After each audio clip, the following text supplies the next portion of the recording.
2주 전부터 우리가 내비게이터에서 기본적인 복음의 핵심 진리 내용을 함께 다루고 있습니다. 인간과 하나님.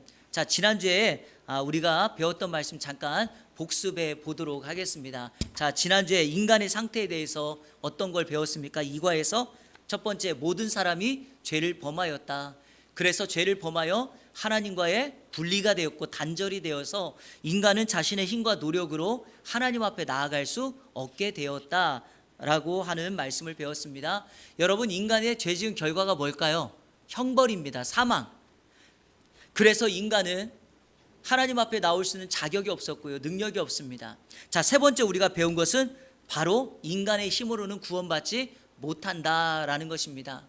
하나님과 분리된 인생은 늘 하나님 앞에 가려고 부단히 노력을 합니다. 어떤 때는 선행으로, 어떤 때는 착한 돈으로, 어떤 때는 지식으로, 그리고 또 어떤 사람은 또 다른 종교로서 이 길을 만들어 놓으려고 하지만 여러분, 이 길은 절대로 이루어질 수 없습니다.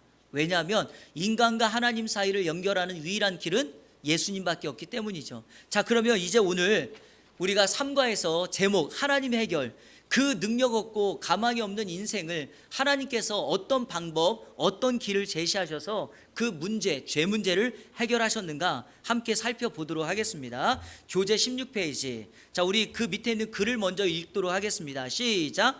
하나님은 멸망을 향해 죄악의 길을 가고 있는 우리를 그대로 내버려 두지 않으셨습니다. 하나님께서 먼저 우리에게 구원의 손길을 뻗쳐 십자가를 통한 해결책을 마련해 주심으로 우리에게 대한 자기의 사랑을 나타내 주셨습니다. 여기서 가장 중요한 건 먼저입니다. 먼저. 자, 두 번째 줄에 하나님께서 먼저라는 말에 동그라미 쳐보십시오. 먼저. 여러분, 우리가 스스로 자격이 있다면 누군가 우리를 도울 필요가 뭐가 있겠습니까? 아니, 하나님이 우리를 도울 필요가 뭐가 있겠는가? 없죠. 하지만 우리는 자격이 없습니다. 그래서 먼저 하나님께서 은혜를 주셨고 사랑을 베풀어 주셨고 먼저 다가오셨습니다. 자, 오늘 잠깐 드리고 싶은 말씀은 세상의 종교와 기독교의 차이점을 한번 말씀드려 보겠습니다. 종교를 이렇게 표현합니다. 상향 종교가 있고 하향 종교가 있다라고 말합니다. 상향 종교는 땅에서 하늘로 올라가는 상향 종교를 말을 하고요, 하향 종교는 하늘에서 땅으로 내려오는, 방향이 아래쪽으로 내려오는 거죠. 기독교를 제외한 나머지 모든 종교는 상향 종교입니다. 무슨 말이냐면 이 땅에서 사람들이 신에게 찾아가는 종교입니다. 불교도 그렇고요, 유교도 그렇고요, 이슬람교도 그렇고요, 모든 종교는 다 사람들이 신을 찾아가게 되어 있습니다. 그런데 유일하게 기독교만은 하나님이신 그분이 이 땅에 내려오셨습니다. 하향하셨습니다. 그리고 그 하나님께서 스스로 인간의 몸을 입고 낮고 낮은 이 땅에 오셔서 저와 여러분의 인생을 위하여 십자가에 달려 죽으셨다. 여러분, 이 하향 종교 때문에 우리 기독교를 가리켜 사랑의 종교다라고 말하는 것입니다. 자, 그 사랑의 종교의 핵심은 뭐냐? 하나님이 우리를 먼저 사랑해 주셨다라는 것입니다. 자, 그러면 오늘 질문을 통해서 그 하나님의 사랑을 한번 점검해 보도록 하겠습니다. 자, 1번. 자, 그 위에 먼저 하나님의 사랑이라는 제목이 달려 있죠. 기억하시고, 하나님의 사랑이 어떻게 나타났습니까? 요한복음 3장 16절. 사실 이거 우리 너무나도 잘 알고 있고 기독교를 설명하는 성경 전체 66권 중에 가장 중요한 핵심 구절이죠. 그런데도 우리 한번 찾아보겠습니다. 요한복음 3장 16절. 자, 우리 한번 찾아서 이거는 직접 확인해 보도록 하겠습니다. 신약성경 146쪽. 요한복음 3장 16절. 자, 우리 같이 한번 읽어볼까요? 16절 시작. 하나님이 세상을 이처럼 사랑하사 독생자를 주셨으니 이는 그를 믿는 자마다 멸망하지 않고 영생을 얻게 하려 하심이라. 아멘. 하나님이 세상을 이처럼 사랑했다. 사실 하나님이 세상을 사랑했다라고 해도 말이 되는데 이처럼 사랑했다고 말합니다. 자, 여러분, 이처럼이 뭘까요? 그 뒤에 나와 있는 독생자를 주기까지 사랑했다. 하나밖에 없는 아들, 독자, 독생자라고 하는 말은요, 전부라는 뜻입니다. 하나님께서 우리를 사랑하시되 어떻게 했는가? 자신의 전부인 그 아들 예수 그리스도를 우리에게 보내주셨다라는 거죠. 전부를 사랑하는 것, 전부를 주셨다는 말의 또 다른 말은 무조건적으로 자격 없는 우리에게 한없는 사랑을 허락해 주셨다라는 것입니다. 그래서 하나님이 세상을 이처럼 사랑했다라고 말할 때 이처럼은 독생자를 우리에게 내어주시기까지 사랑하셨다라는 것이죠. 자, 오른쪽 한번 17페이지 보실까요? 자, 세상과 독생자는 누구를 뜻합니까? 각각. 자, 여러분, 세상, 이 코스모스라고 하는 이 세상은 어떤 세상일까요? 바로 하나님의 지음받은 세상이고 우리를 가리킵니다. 하나님의 지음받은 인생을 가리킵니다. 여러분, 한 가지 주의해야 될 것은 우리가 성경을 볼 때 세상이라고 하는 말을 쓸 때 우리가 두 가지를 나누어서 생각해 봐야 합니다. 똑같이 헬라 말로는 코스모스라고 하는 말을 썼지만 세상은 두 개의 의미가 있습니다. 하나는 하나님이 지은 모든 세상, 그래서 하나님의 사랑받기에 그 자격이 되는 세상, 요한복음 3장 16절이 그걸 의미합니다. 그런데 여러분, 또 하나의 세상이 있죠. 바로 요한일서 2장 14절 이하에 지난주에 우리가 살펴본 것처럼 우리가 세상이나 세상에 있는 것들을 사랑하지 말라라고 사도 요한을 통하여 우리에게 말했던 그 세상은 어떤 세상입니까? 헬라 말은 똑같이 코스모스이지만 그 세상을 사랑하지 말라고 했을 때는 사단의 지배 속에 있는 세상, 그래서 그때 의미하는 세상은 정확하게 번역하면 세속, 죄로 물들어 있는 세상, 그리고 우리를 유혹하는 세상입니다. 자, 우리 한번 성경 점검하고 넘어가 보도록 하겠습니다. 요한복음 3장 16절을요, 이 성경 줄 있잖아요, 이 빨간 줄 살짝 껴 놓으시고요, 요한일서 2장을 한번 펴보시기 바랍니다. 요한일서 2장, 신약성경 389쪽입니다. 389쪽 요한일서 2장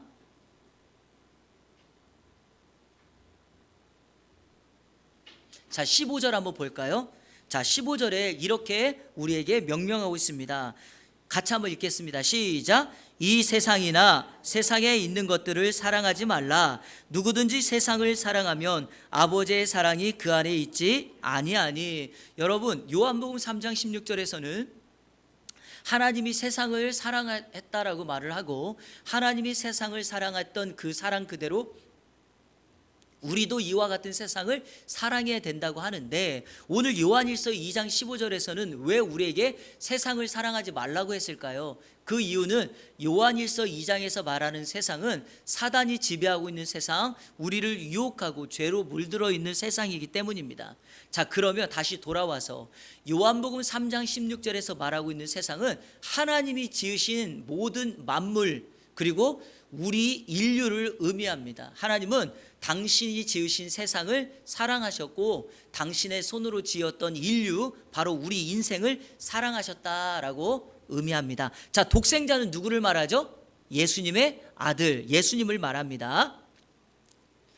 자, 우리 2번으로 넘어가겠습니다. 질문. 우리가 아직 죄인 되었을 때 우리에게 어떤 일이 일어났습니까? 자, 로마서 5장 8절 우리 같이 한번 읽어볼까요? 로마서 5장 8절.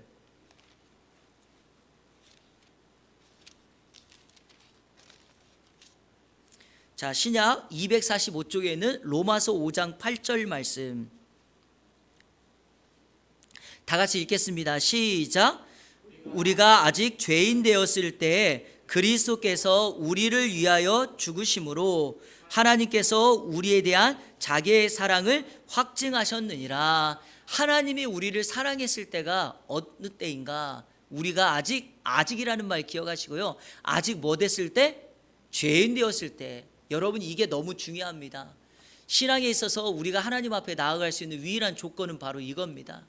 우리가 조건을 채우고 자격을 갖추고 하나님이 원하는 수준에 딱 맞췄을 때 그때 주님이 우리를 사랑한 것이 아니라, 우리가 자격도 없고 조건도 갖추지 않고 자격이 없을 그때 하나님께서 우리를 사랑해 주셨다는 것이죠. 자, 우리 성경 로마서 5장 6절 한번 보실래요? 앞선 성경 구절 6절을 한번 보십시오. 우리가 아직 뭐 할 때? 연약할 때, 여러분 우리가 강건할 때가 아니라 연약할 때 주님이 우리를 찾아오셨다라는 거고요. 자, 우리 또 10절 말씀, 로마서 5장 10절 시작. 곧 우리가 원수 되었을 때, 여기까지만요. 하나님이 우리를 사랑하셨을 때가 우리가 의인으로 만들어지고 모든 삶의 영역에 평안과 안전이 있을 때가 아니라 우리가 세상과 죄인 되어 있을 그때 주님께서 우리를 사랑하셨다라고 말씀합니다. 여러분, 이거는 은혜 중에 은혜요, 가장 큰 하나님의 영적인 축복입니다. 이 사랑에서 제외되는 사람 한 사람도 없습니다. 중요한 것은 하나님의 이 사랑의 영역을 우리가 믿고 그 사랑에 나도 포함되는 것을 알아 예수 그리스도를 인생의 구주와 주인으로 영접할 때 이 사랑이 우리에게 적용되어진다라는 것이죠. 자, 우리 한번 그 로마서 5장 8절, 하나님이 우리를 사랑하셔서 하신 일이 뭡니까? 그리스도를 우리를 위해서 죽이셨다라는 겁니다. 여러분, 아무리 우리를 사랑한다고 해도 이 세상에서 누군가 사랑의 조건으로, 사랑의 이유 때문에 자신의 아들을 죽일 사람이 누가 있겠습니까? 하나님만이 그 일을 하실 수 있고 하나님만이 우리의 문제를 해결할 수 있기 때문입니다. 그래서 누가복음 5장 31절 32절에 우리가 읽지는 않겠지만 예수님이 이 땅에 오셔서 하신 말씀 기억하십니까? 예수님은 의인을 부르러 온 것이 아니라 죄인을 부르러 오셨고, 예수님에게는 건강한 자가 쓸데없고 병든 자여야 필요하다라는 말씀을 하신 거죠. 예수님은 이 세상에 의인을 위하여 오신 것이 아니라 병든 자, 죄인, 나는 연약하여 하나님의 도움이 필요합니다라고 생각하는 그 인생들에게 하나님의 은혜가 한없이 임하게 된다라는 것이죠. 자, 우리 2- 또 그 밑에 있는 질문 한번 보겠습니다. 그리스도께서 죽으신 이유는 무엇입니까? 여러분, 이거는 우리가 그냥 대답할 수 있겠지만 성경 구절을 통하여 확인해 보겠습니다. 한 가지만. 왜냐하면 성경에는요, 예수님이 죽으신 이유가 여러 가지 목적과 이유가 설명되어 있는데 요한일서 4장 10절에서 말하는 것만 한번 확인해 보도록 하겠습니다. 그리스도께서 죽으신 이유, 요한일서 4장 10절. 자, 요한일서, 아까 찾았던 요한일서 4장 10절.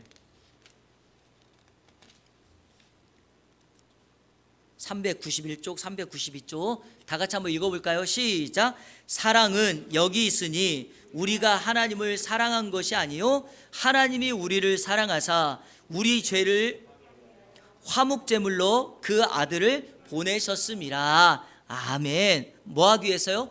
하나님이 우리를 사랑하셔서 독생자 아들을 우리 죄를 속하게 하여 뭘로 내보내 주셨다? 화목제물로 내어주셨다라는 겁니다. 여러분, 제물이라고 하는 건 죽여서 불태우는 거죠. 화목제물도 마찬가지입니다. 번제의 방법을 사용합니다. 화재, 불로 태우는 것. 그런데 여러분, 자, 한 가지 제가 여기서 이제 좀 설명해 드릴 게 있어요. 우리 한번 마가복음 10장 한번 찾아보시겠어요? 여기 그 요한일서 4장 10절 놔두고요, 마가복음 10장 한번 찾아보십시오. 마가복음 10장. 자, 마가복음 10장 45절. 여기에서는요, 예수님을 이렇게 표현합니다.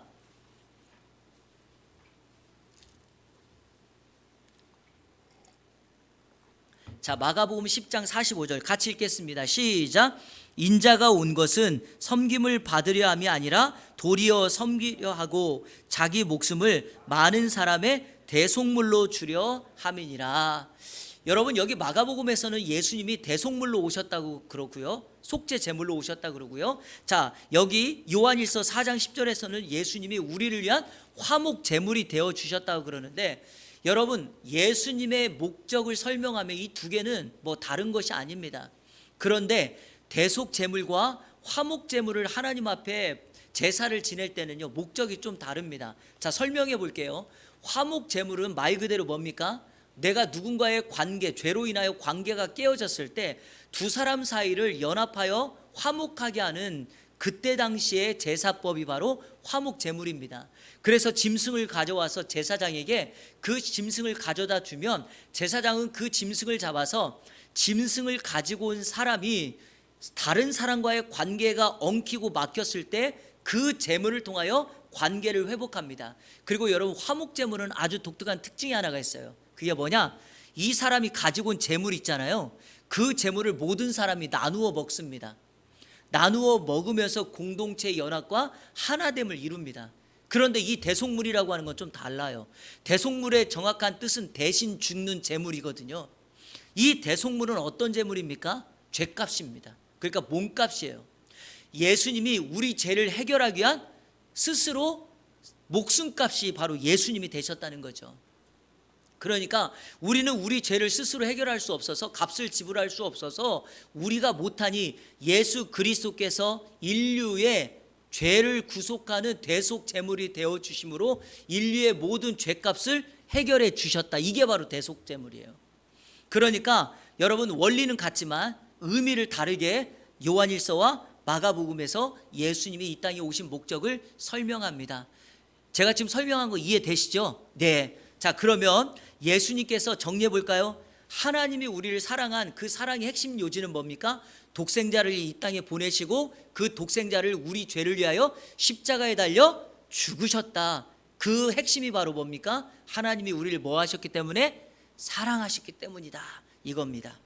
자, 두 번째 우리가 봐야 될 건 그리스도가 형벌을 받으셨다라는 내용. 다시 말해서 예수님이 우리의 죄값을 위하여 십자가에 죽으신 그 죽음의 사건을 함께 살펴보도록 하겠습니다. 자, 3번 질문. 그리스도께서 죽으신 또 하나의 이유는 무엇입니까? 자, 여기 제가 아까 말씀드렸잖아요. 예수님이 죽으신 이유는 성경에 아주 곳곳마다 기록되어 있어요.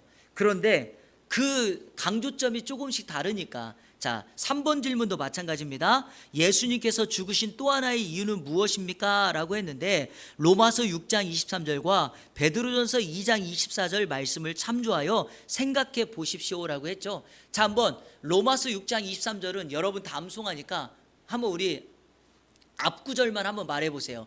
죄의 싹은 뭐요? 사망이요. 그랬죠.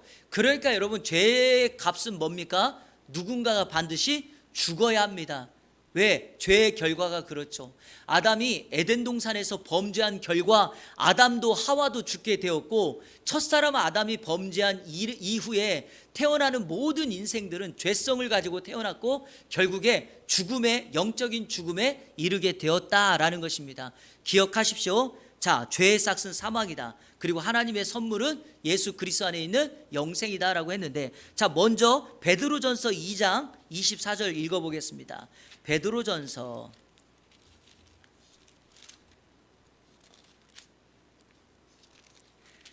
380쪽, 신약성경 380쪽 베드로전서 2장 24절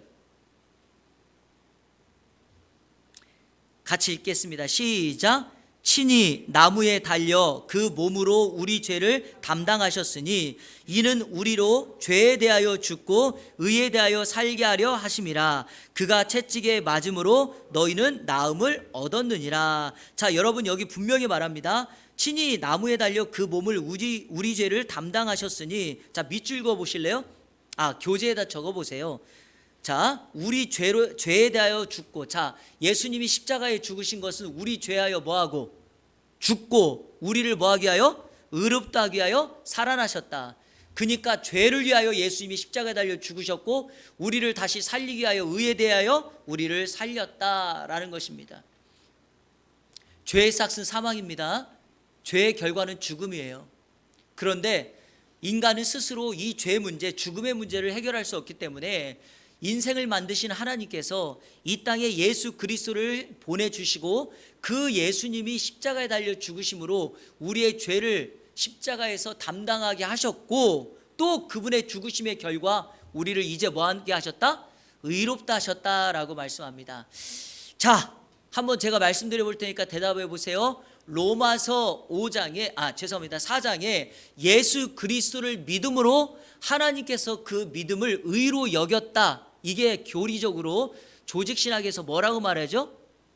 이신 득의. 예수 그리스도를 이신 믿음으로써 득의, 의로움을 얻었다, 또는 칭의, 의롭다 칭함을 받았다라는 것입니다. 바로 이 예수님의 베드로전서 2장 24절의 사건 때문에, 그 결과 때문에 우리가 죄에 대하여 죽고 의롭다 살아났다라는 것이죠. 자, 그러면 중요한 사실 이겁니다.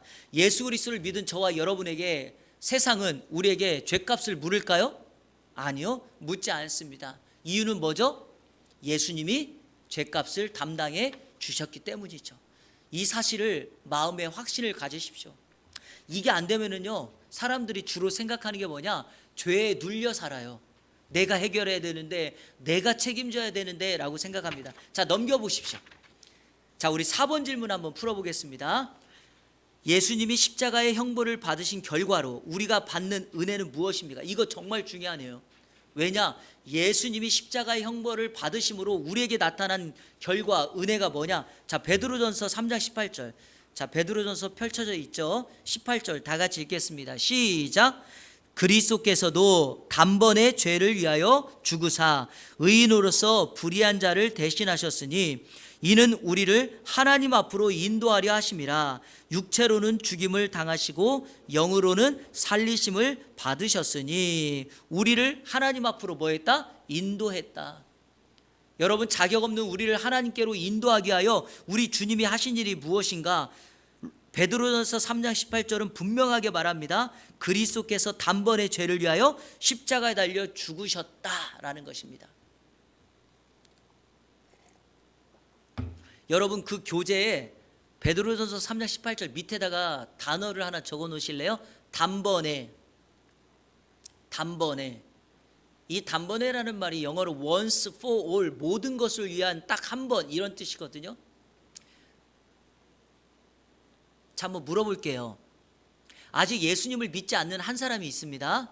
그 한 사람이 예수 그리스도를 믿으려면 그 사람의 죄값을 담당해야 될 사람이 있는데, 그러면 여러분, 그 한 사람이 예수를 믿을 때 우리 예수님이 다시금 십자가에 달려 죽으십니까? 아니에요. 그럴 필요가 없다는 거예요. 왜냐하면 2000년 전에 예수님께서 십자가에 달려 죽으신 건 그때 단번에 한 번의 사건으로 끝납니다. 그러나 그 효력은요, 오고 오는 모든 인류에게 그 효력이 전파된다. 그러니까 성경은 우리에게 이렇게 말합니다. 예수님이 단번에 모든 인류를 위한 십자가의 사건을 완성하셨으니까 너희들은 그 예수님이 십자가에 달려 죽었다는 걸 믿기만 하면 어떻게 된다? 그 사함이 우리에게 오고, 베드로전서 3장 18절 말씀 그대로라면 우리가 누구에게 인도된다? 하나님께로 인도되어 나간다라는 겁니다. 여러분, 이 말의 정확한 번역이 뭘까요? 하나님 앞에 우리를 인도한다는 말은, 아까 제가 죄로 인하여 인간과 하나님이 끊어진, 단절되었다 그랬잖아요. 그 끊어진 다리를 연결되어서 우리가 하나님께로 나아갈 수 있다라는 것입니다. 자, 고린도후서 5장 18절 말씀. 자, 이거 여러분 다 암송하시죠? 누구든지 그리스도 안에 있으면 새로운 피조물이라. 이전 것은 지나갔으니 보라 새 것이 되었도다. 아, 죄송합니다. 그 다음 구절에 있는 거, 제가 그 앞에 있는 구절 말씀한다는 게 5장 17절에 이렇게 되어 있어요. 누구든지 그리스도 안에 있으면 새로운 피조물이라.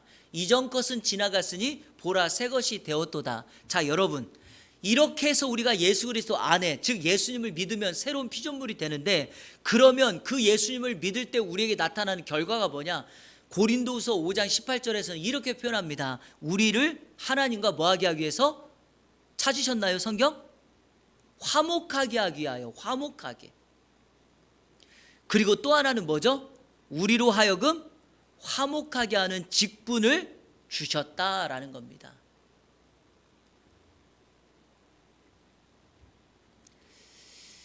여러분, 화목이라는 말 좋아하시죠? 여러분의 가정이 화목하기를 축복합니다.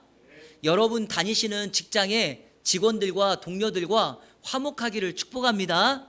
그리고 여기 계신 부모님과 자녀들 사이, 부부 사이도 화목하기를 축복하고요. 여러분들이 어디 있든지 하나님의 은혜로 화목하기를 축복합니다. 근데 여러분, 화목하려면 어떤 일이 있어야 될까요? 문제가 발견되었을 때, 양간에 어떤 다툼이 생겼을 때 반드시 그 다툼을 연합하고 하나 되게 하는 매개체가 필요하다는 겁니다. 누군가는 내려놓고 양보하고 포기하고 이럴 때 여러분, 화목하게 되죠.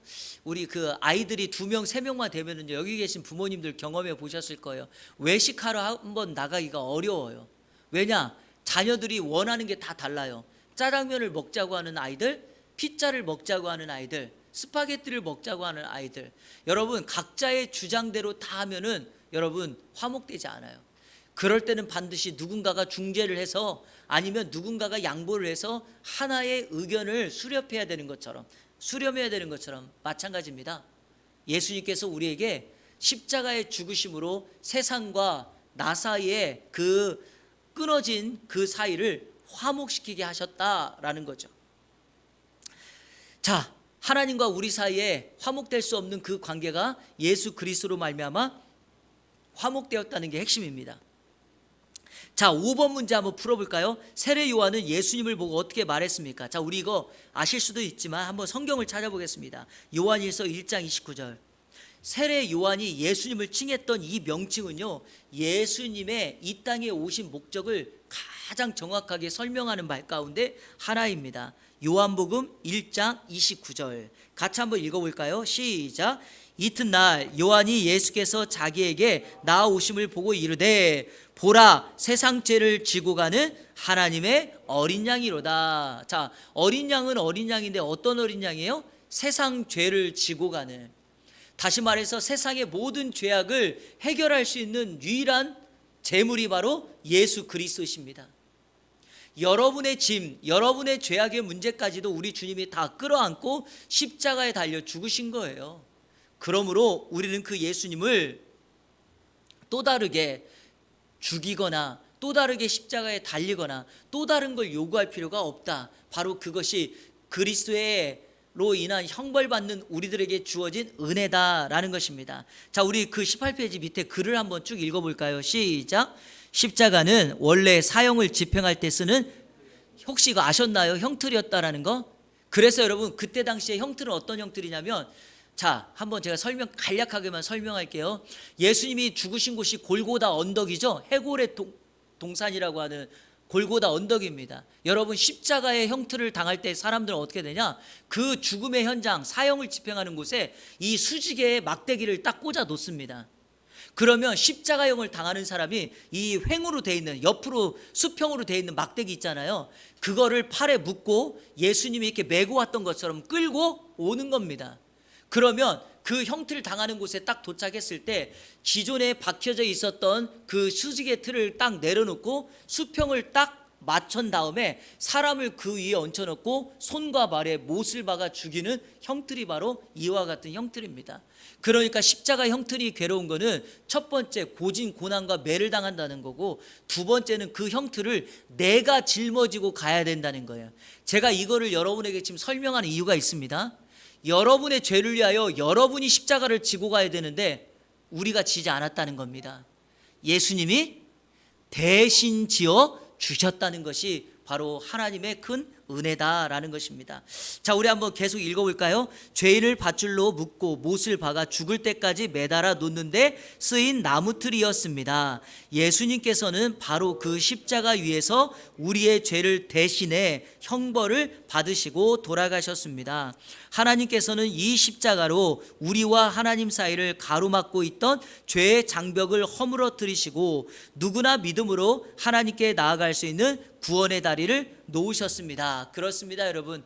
예수님의 십자가의 죽음으로 하나님과 우리 사이에 끊어진 다리가 연결되었고, 아까 베드로전서 3장 18절 말씀처럼 예수님의 십자가의 죽음으로 우리를 하나님께로 인도하셨다라는 거죠. 자, 하나님이 우리를 사랑한 결과 첫 번째, 그리스도가 십자가에 죽어서 우리의 형벌을 담당하셨다. 근데 여러분 중요한 게 있습니다. 십자가만 말하면 반절입니다. 반드시 하나님의 사랑을 이야기할 때 우리 예수님께서 사망, 죽음의 권세에 머물러 있었던 것이 아니라 사망의 권세, 죽음의 권세를 깨고 뭐 하신 것? 부활하신 생명의 말씀을 꼭 전해야 합니다. 자, 그래서 19페이지 세 번째 부활의 말씀을 한번 나눠보도록 하겠습니다. 6번, 성경에 나와 있는 더욱 놀라운 사실은 예수 그리스도께서 우리 죄를 위해 죽으셨을 뿐 아니라 또한 부활하셨다는 것입니다. 그렇죠. 예수님은 죽으셨고 예수님은 뭐 하셨다? 살아나셨다, 부활하셨다라는 것입니다. 사망 권세를 깨고 이기셨습니다. 예수님이 십자가에 달려 죽으셨을 때 잠깐 동안 온 세상이 어둠으로 뒤덮였죠. 바로 사단이 자신들이 승리했다라고 생각한 것입니다. 하지만 그 시간은 고작 3일에 불과하였습니다. 왜냐하면 예수님이 무덤에 장사 지낸 다음에 3일 있다가 안식 후 첫날 어떻게 되었습니까? 사망, 죽음의 권세를 깨고 살아나셨기 때문이죠. 그래서 예수님은 부활하심으로 사단의 머리를 상하게 하셨다라고 하는 창세기 3장 15절의 원시복음의 말씀 예언을 이루셨습니다. 우리 성도 여러분, 부활을 강조해야 합니다. 십자가와 부활은 한 통입니다. 같이 가야 합니다. 자, 고린도전서 15장 3절 4절 이건 한번 읽어야 됩니다. 확인을 해야 되거든요. 고린도전서 15장. 자, 우리 성도 여러분, 고린도전서 15장을 무슨 장이라고 부르죠? 부활장이라고 부릅니다. 고린도전서 13장을 무슨 장이라고 부르죠? 사랑장이라고 부르죠. 고린도전서 12장과 12장을 무슨 장이라고 부르죠? 은사장이라고 부릅니다. 14장은요 방언과 예언의 장이라고 부릅니다. 자, 그 부활장이라고 불리우는 15장 3절 4절 같이 읽겠습니다. 시작.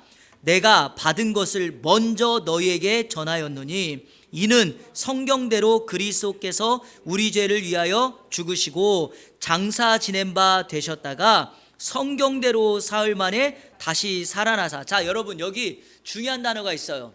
죽으시고 살아나사. 그리고 또 하나의 중요한 단어가 뭐냐? 3절과 4절에 성경대로라는 말이고요. 자, 5절에 또 하나의 중요한 말 보이시고라는 말이죠. 제가 한번 설명해 볼게요. 자, 먼저 3절에 예수님이 성경대로 뭐 하셨어요? 죽으셨습니다. 성경대로라는 말을 사용한 게 뭘까요? 바로 성경에서 예언된 대로라는 겁니다. 그러니까 예수님의 죽음은 구약시대부터 선지자들을 통하여 예언하신 말씀이고, 그래서 성경 그대로 성취하셔서 예수님이 십자가에 달려 죽으셨다는 거예요. 근데 여러분, 예수님이 죽으시고 무덤에 뭐 되셨죠? 장사 지냈습니다. 그런데 여러분, 왜 장사 지낸 거에는 성경대로라는 말이 붙어 있지 않을까요? 왜냐하면 장사 지냈다는 말은 죽음의 결과입니다. 여러분, 무덤을 보면 뭐라고 우리가 말하죠? 그 무덤 앞에 있는 묘를 보면서 누구누구 이름을 보면서 아, 이 사람이 지금 여기에 죽어서 장사 지냈구나. 그거는 죽음의 결과입니다. 제 말이 맞죠? 자, 두 번째 4절에 보면 성경대로 예수님께서 뭐 하셨죠? 부활하셨습니다. 이 부활을 이야기할 때도 앞에 성경대로가 붙어 있어요.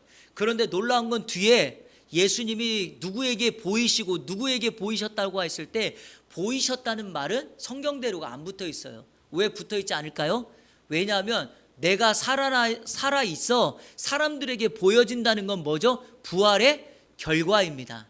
다시 말해서 성경대로를 앞쪽에만 붙인 것은 그것은 성경의 예언이자 약속이고, 두 번째에 있는 것은 그 결과일 뿐입니다. 예수님의 죽음의 결과가 뭡니까? 무덤이고, 예수님이 살아나셨다 부활의 결과가 뭡니까? 사람들에게 직접 눈에 뭐해진다? 보여진다는 거죠. 그래서 이것이 복음의 핵심이자 부활의 증명입니다. 예수님은 지금 하나님 보좌 우편에서 살아계셔서 다스리고 있고, 예수님은 지금까지 영원히 살아계신 분으로 존재해 계십니다. 자, 우리 7번 문제. 죽은 가운데서 부활하심으로써 예수 그리스도께서는 어떤 분이시라는 것을 보여주셨습니까? 자, 로마서 1장 4절 한번 읽어볼까요? 로마서 1장 4절.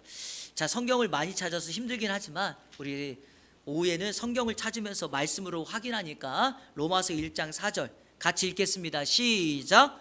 성결의 영으로는 죽은 자들 가운데서 부활하사 능력으로 하나님의 아들로 선포되었으니 곧 우리 주 예수 그리스도시니라. 3절에는 그의 아들에 관하여 말하면 육신으로는 다윗의 혈통으로 나셨고, 맞죠 여러분? 예수님은 다윗의 혈통, 유다 지파에서 유다의 가문의 왕으로 이 땅에 태어나실 분이라고 예언했으니까 이 말은 맞습니다. 예수님의 육신, 인성을 강조한 게 맞습니다. 그런데 4절 성결의 영으로는 예수님의 신성을 말합니다.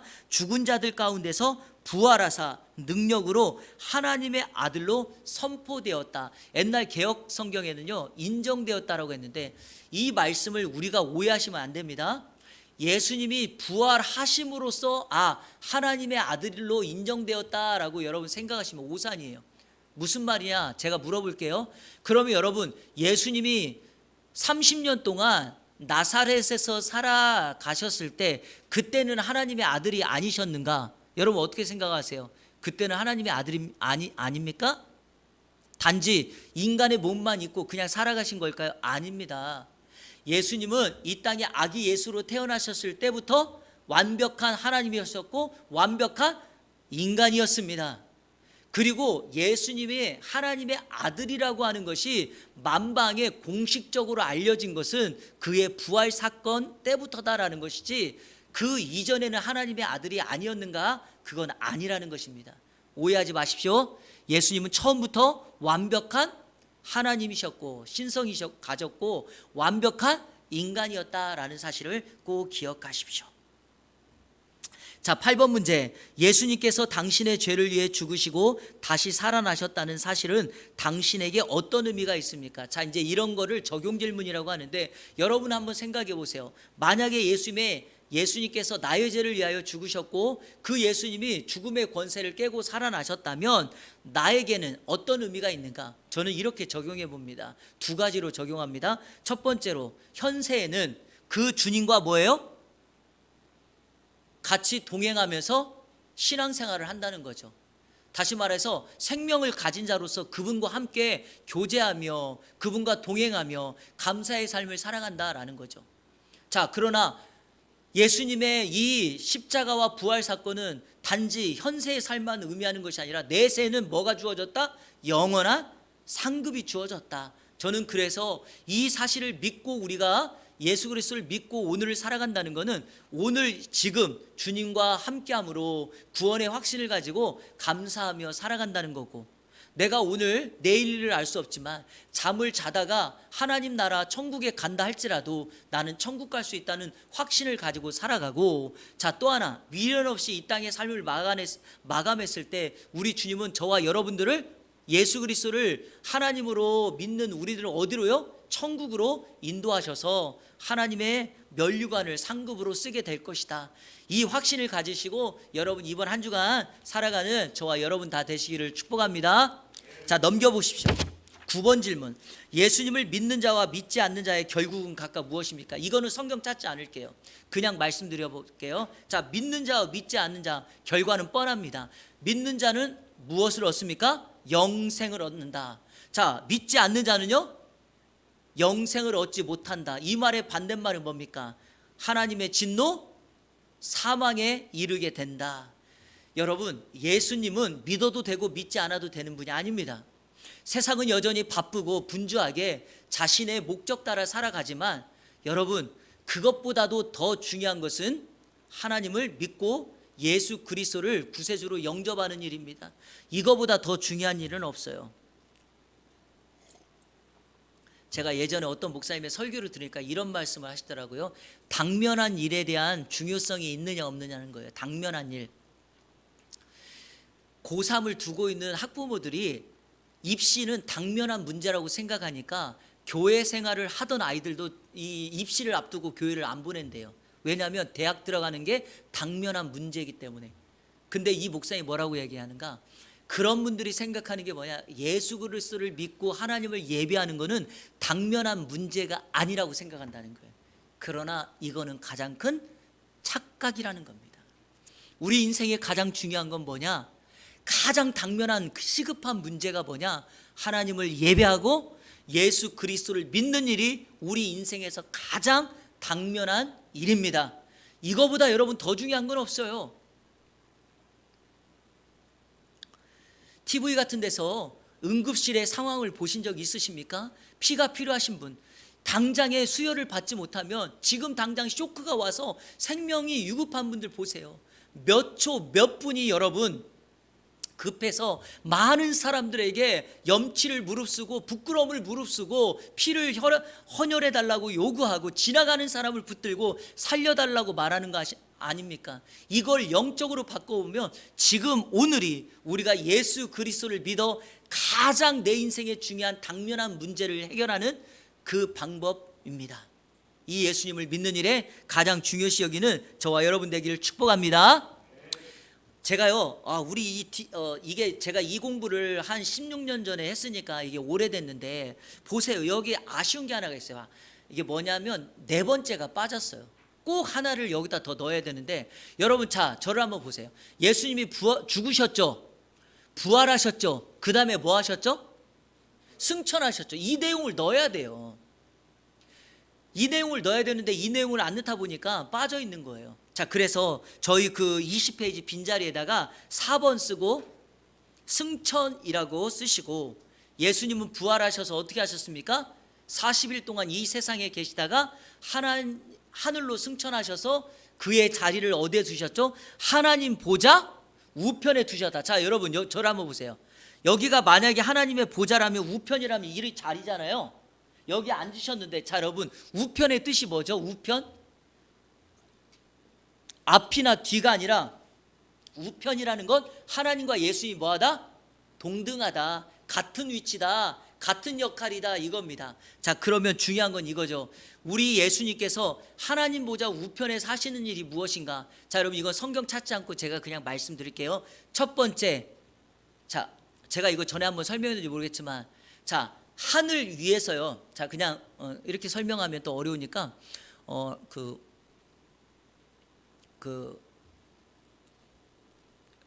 뭐죠? 청룡열차 같은 거, 제가 명칭을 몰라서 죄송합니다. 우리 그 에버랜드나 롯데월드 가면 이렇게 둥그렇게 이렇게 타는 거 있잖아요. 타면 발이 허공에 이렇게 막 이렇게 흔들리잖아요. 자 여러분, 내가 앉아 있는 상태에서 내 발을 허공에 떠 있는 내 발을 보면, 이 밑에 아래 세상이 뭐 밑에 있죠? 내 발 밑에 있죠. 무슨 말인지 지금 설명 이해하셨어요? 네. 이 첫 번째, 예수님이 하나님 보좌 우편에 앉아 계신다는 말이 뭐냐면, 발 아래 있는 모든 세상을, 만물을 통치하고 계신다라는 거죠. 에베소서 1장 20절과 21절에 그 말씀을 해놓은 거예요. 하나님 보좌 우편에 앉으사 자기 발 아래 세상을 복종하게 하시고 다스린다. 예수님은 하나님 보좌 우편에서 이 세상을 다스리고 계십니다. 그래서 지금 우리가 살아가는 이 세상 모든 주권은 누가 주고 계시다? 예수 그리스도가 쥐고 계시다. 자, 두 번째, 예수님은요 하나님 보좌 우편에서 뭐 하십니까? 우리를 위하여 기도하십니다. 중보기도하시죠. 그래서 로마서 8장 34절에 예수님께서 하나님 보좌 우편에서 친히 우리를 위하여 간구하신다라고 말씀하십니다. 그렇습니다, 여러분. 우리 성도들이 죄악에 빠지지 않고 위험을 당면했을 때 그 위험으로부터 보호해 주시기 위해서, 사실 우리나라에는 이런 일들이 잘 벌어지지 않지만요, 지금도 여러분 정말 영적 전쟁이 강하게 일어나는 선교지 한번 가보세요. 교통사고 나가려고 하는 그 상황 속에서 하나님께서 자신의 천사를 보내서 그 선교사님을 보호하시는 그런 순간들도 있습니다. 그러니까 예수님은 하나님 보좌 우편에서 이 세상에 있는 성도들을 위하여 중보기도 하신다. 자, 마지막 세 번째, 이게 중요합니다. 자, 예수님은 하나님 보좌 우편에서 뭐 할까요? 이 땅에 다시 오실 준비를 하고 계십니다. 다시 오실 준비, 이게 뭐죠? 재림입니다. 예수님은 반드시 오신다고 약속하셨으니 반드시 오실 것입니다. 이거는 하나님의 말씀이 이루어지지 않은 것이 아니라 아직이에요. not yet, 아직 이루어지지 않은 것일 뿐입니다. 반드시 예수님은 다시 오십니다.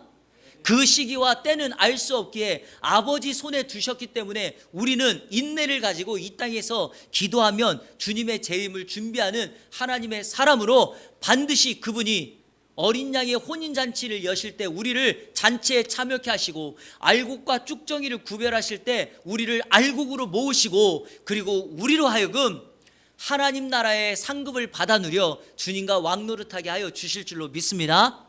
그 예수님을 이제 우리가 다음 주에 살펴보겠지만, 그 예수님을 개인의 구세주와 주인으로 영접할 때 우리는 그분의 자녀가 될 줄로 믿습니다. 자, 마지막 정리합니다. 오늘 하나님의 책임 뭐 했습니까? 네 가지를 했습니다. 첫 번째, 우리는 뭐 한다? 그리스도께서 우리를 위하여 뭐 했다?